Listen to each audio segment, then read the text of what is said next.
इंद्र के युद्ध में भी नहीं देखी। चारों ओर जल ही जल।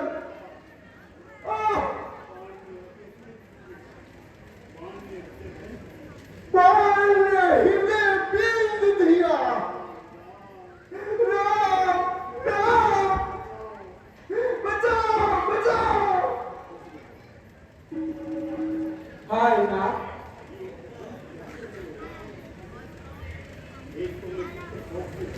एक तो मैं पुत्र शोक में यूं पागल हो रही हूं, जिस पर आपकी ये दशा। हाय पुत्र राम।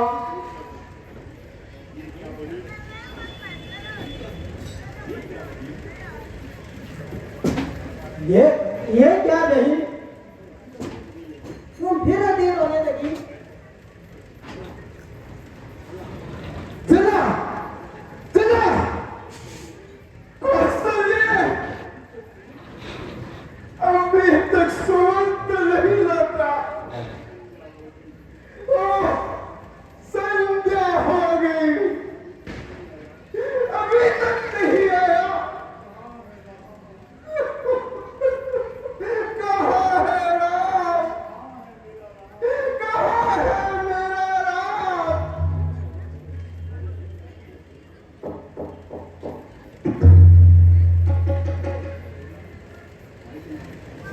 वो 4 दिनों में ऐसी दशा हो गई जैसे बरसों से बीमार हो।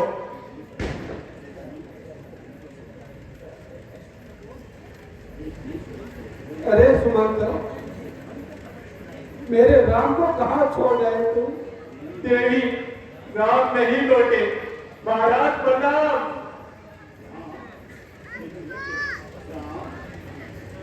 राम कहाँ है राम?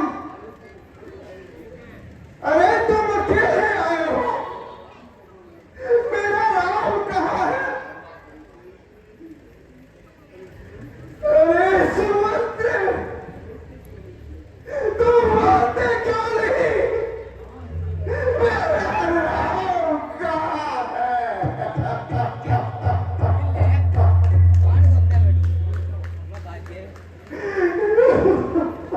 महाराज, राम नहीं लौटे, जगन को चले गए। नहीं लौटा राम, नहीं लौटा। अरे सुमंत्र, मैं धर्मात्मा वहीं को चला गया। अरे कहाँ रहेगा वो? क्या खाएगा वह? एक राजा का बेटा होकर भयंकर वन में कहाँ रहेगा? महाराज, आप पंडित हैं, वो ज्ञानी है, शूरवीर और श्रेष्ठ भागों में श्रेष्ठ है। आपने सदैव साधु समाज का सेवन किया है। जन्म मरण, लाभ हानि, सुख दुख, ये तो प्रभु काल और दिन की तरह होते रहते हैं, परंतु ज्ञानी जन दोनों अवस्थाओं में समान रहते हैं। स्थिर होइए प्रभु। सुमंत्र, राम लक्ष्मण सीता का तुम कहाँ छोड़ आए? महाराज, उन्होंने मुझे भागीरथ के किनारे से विदा किया। मैंने उनको प्रयागराज की ओर जाते देखा। वे सांचित यात्रा कर रहे थे। नहीं सुमंत्र, मेरे राम की बातें यूं ना कहो। जब से यहाँ से गया है, तब से अब तक का हाल वर्णन करो।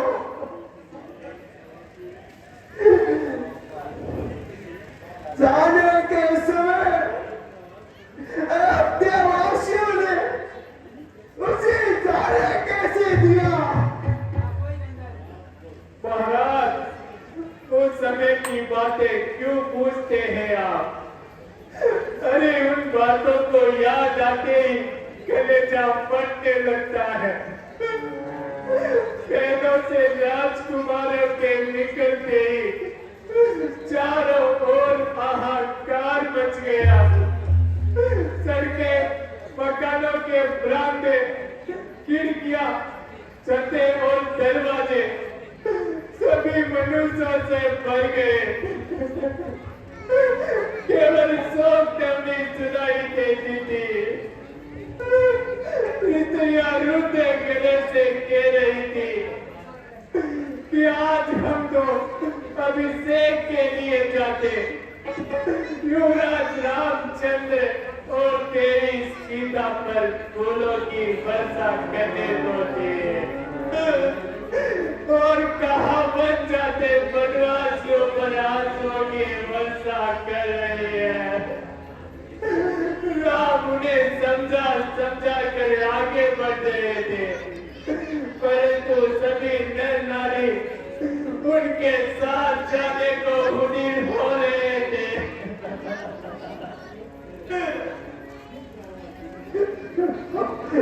फिर क्या हुआ सुमंत्र?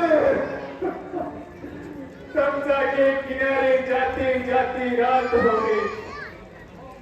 अतः वहां ठहर कर कुछ आहार करने के बाद लक्ष्मण और मैंने राम सीता के लिए साथी बनाई। जिस समय नगर निवासी गहरी नींद में सो रहे थे, उस समय युवराज उठ खड़े हुए और बोले, सुमंत्र, इनसे बचने का बस यही अवसर है। शीघ्र रथ तैयार करो। मैंने आज्ञा का पालन किया। वो रथ में सवार होकर प्रजा को बर्फ में ढालकर कुछ देर अयोध्या की तरफ परियों के निशान ढालकर हम आगे बढ़े। प्रजागण, तुम लोग इतनी दूर जाकर भी क्यों सो गए?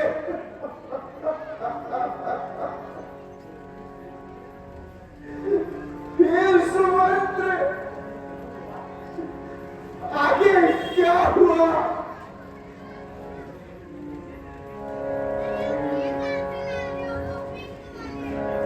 सजीव धीर धरी मृदुबानी, महाराज तुम पंडित सजीव धीर धरी मृदुबानी, महाराज तुम पंडित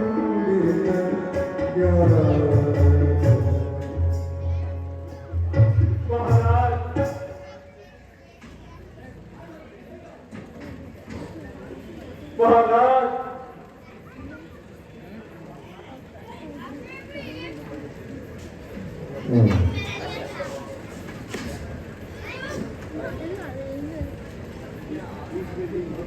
दूध के दिन दूध चला, बढ़ का दूध मंगवा कर दोनों भाइयों ने जटा बनाई। फिर युवराज आगे बढ़े। निषाद राज उनके साथ गया। फिर महाराज, मेरी धरती ने काम किया। मैं वहां तक उसी ओर देखता रहा। आगे गुणाकार रामचंद्र थे, बीच में जानकी और पीछे वीर व लक्ष्मण थे।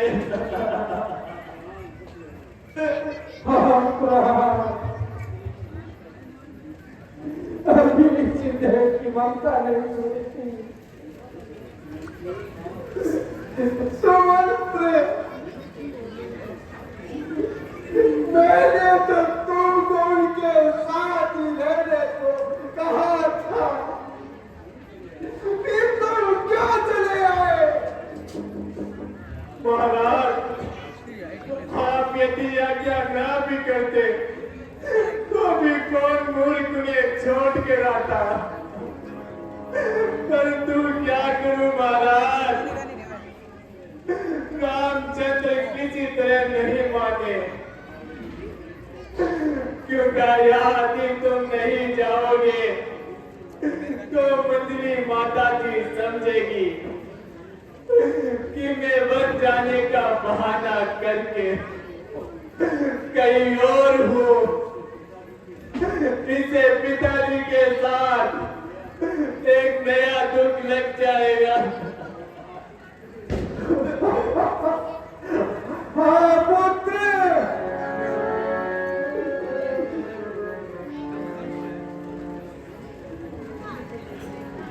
मनुष्य की प्रकृति पहचानने वाले हो। सुमंत्र, फिर राम कहाँ गया?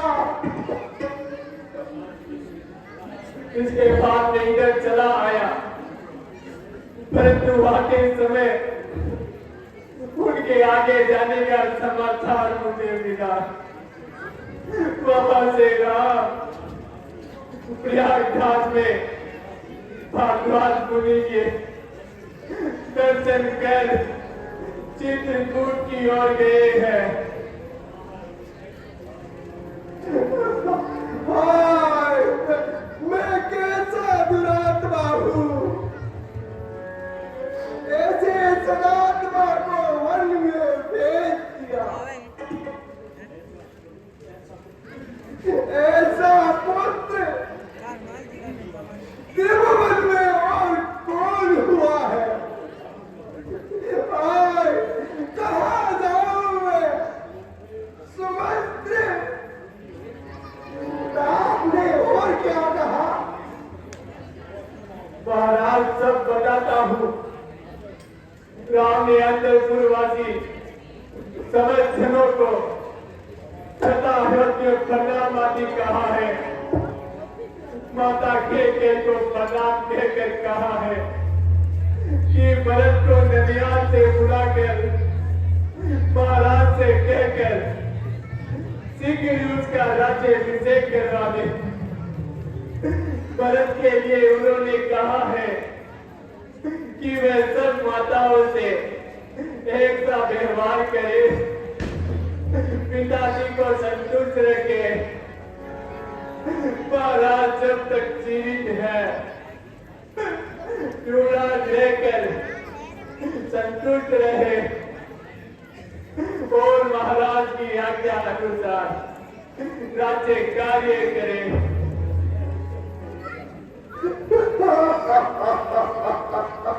वह ऐसा ही कहेगा।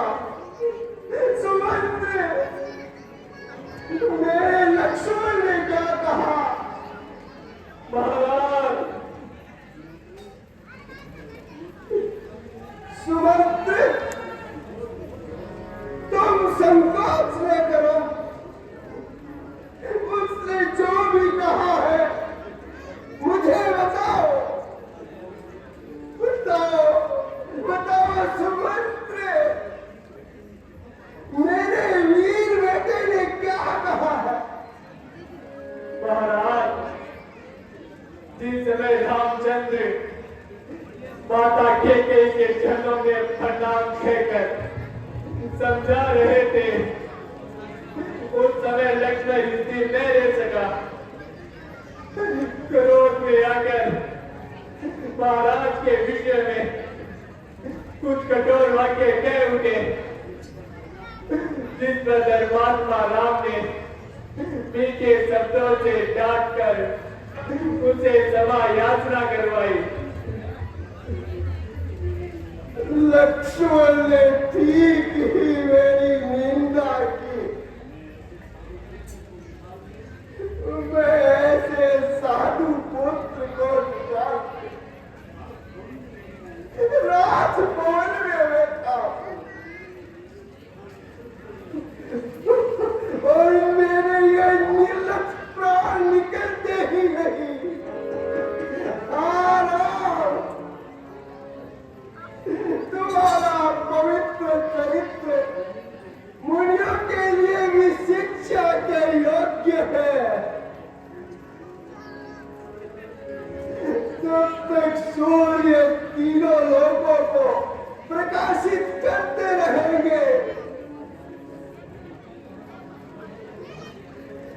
तक तुम्हारी कीर्ति चमकती रहेगी। हाँ, हाँ, सहा नहीं जाता, जी घबराता है। सुमंत्र, गुरु महाराज कहाँ है? मैं अभी उन्हें बुलाता हूँ महाराज।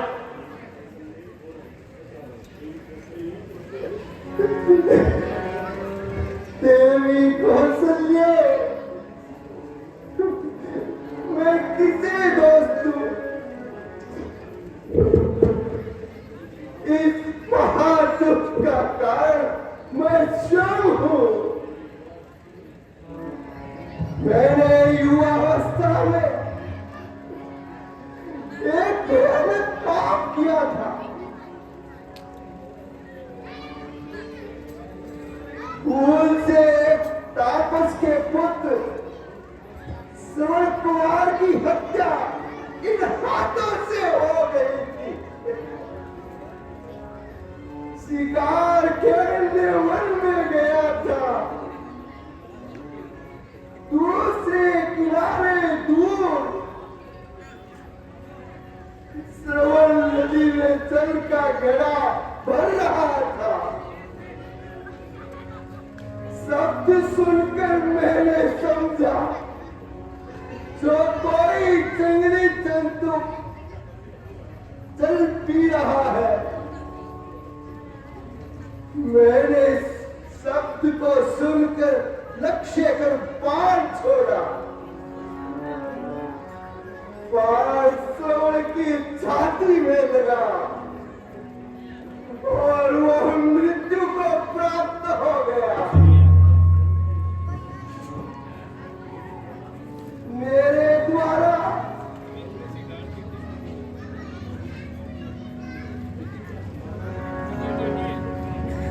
अंध तापस ने जब मृत्यु का समाचार सुना तो वो दुखी होकर उसने अपने प्राण त्याग दिए। मरने से पहले उसने श्राप किया, हे महान राजा,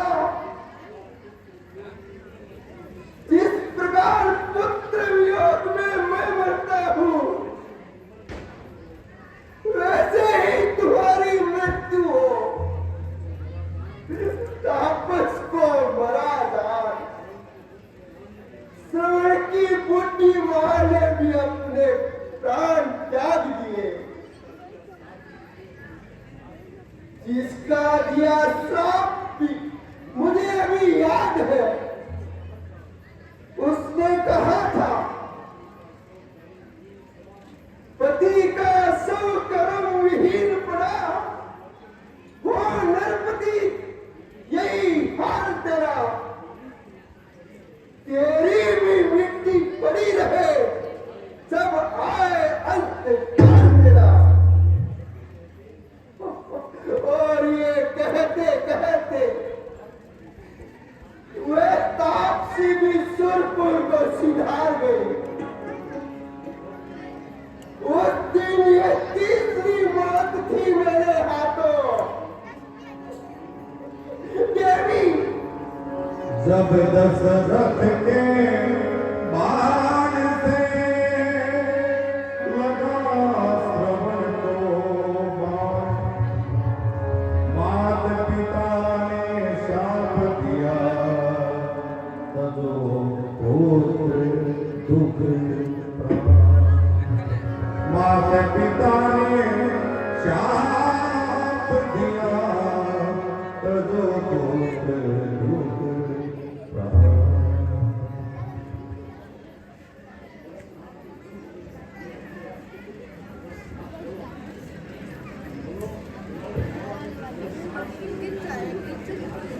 बस उस श्राप का पूर्ण होने का समय आ गया। पुत्र शोक में मेरे प्राण निकल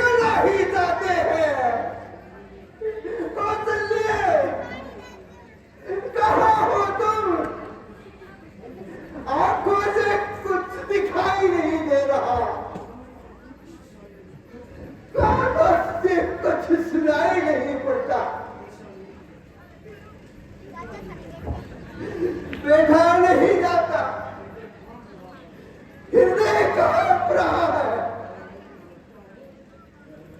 रह कर लगता है श्रवण की छाती में लगा बाण मेरी ओर आ रहा है। हाँ राघव, हाँ दूर,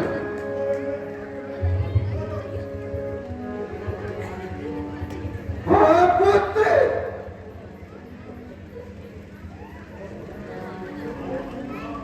हाँ महात्मा, क्रोध मेरी क्या गई? तूने ये क्या कर दिया? वो देखो, वो देखो, वो तीर मेरी ओर आ रहा है। एक कौशल्य, ये सुमित्र, बस बस विदा होता हूँ।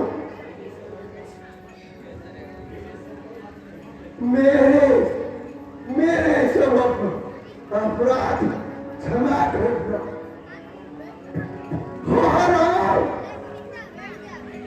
हाँ लक्ष्मण, हाँ जानकी, कहाँ हो?